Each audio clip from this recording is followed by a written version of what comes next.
नमस्कार प्रिय दर्शकों, स्वागत है आपका हमारे YouTube चैनल हनुमान मोटिवेशन में। और दर्शकों, धर्म ग्रंथों के अनुसार महर्षि भृगु ब्रह्मा जी के मानस पुत्र हैं। उनकी पत्नी का नाम ख्याति था, जो दक्ष की पुत्री है। दर्शकों, महर्षि भृगु सप्तर्षि मंडल के एक ऋषि हैं।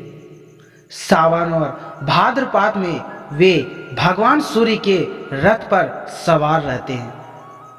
एक बार सरस्वती नदी के तट पर ऋषि मुनि एकत्रित होकर इस विषय पर चर्चा कर रहे थे कि ब्रह्मा जी, शिव जी और श्री विष्णु में सबसे बड़े और श्रेष्ठ कौन है।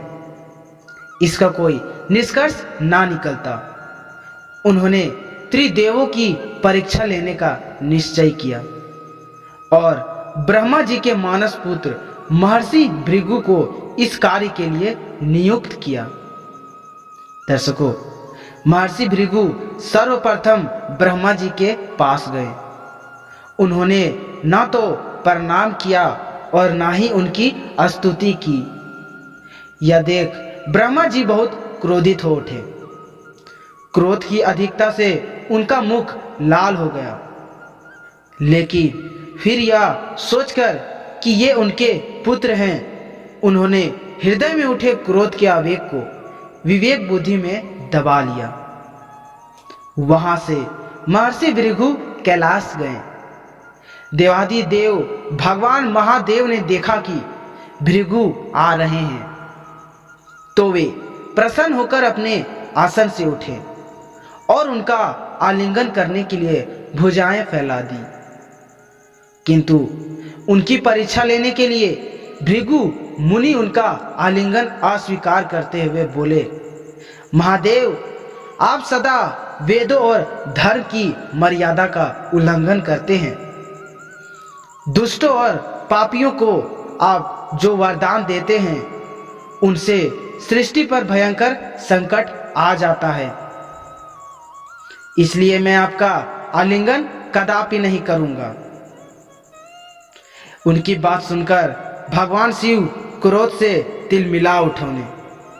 उन्होंने जैसे ही त्रिशूल उठाकर उन्हें मारना चाहा, वैसे ही भगवती सती ने बहुत अनुमय विनय कर किसी प्रकार से उनका क्रोध शांत किया। इसके बाद भृगु मुनि वैकुंठ लोक गए। उस समय भगवान श्री विष्णु देवी लक्ष्मी की गोद में सिर रखकर लेटे थे। भृगु ने जाते ही उनके वक्ष पर एक तेज लात मारी। भक्त वत्सल भगवान विष्णु शीघ्र ही अपने आसन से उठ खड़े हुए और उन्हें प्रणाम करके उनके चरण सहलाते हुए बोले, भगवान, आपके पैर पर चोट तो नहीं लगी? कृपया इस आसन पर विश्राम कीजिए। भगवान, मुझे आपके शुभ आगमन का ज्ञान न था, इसलिए मैं आपका स्वागत नहीं कर सका। आपके चरणों का स्पर्श तीर्थों को पवित्र करने वाला है। आपके चरणों के स्पर्श से आज मैं धन्य हो गया।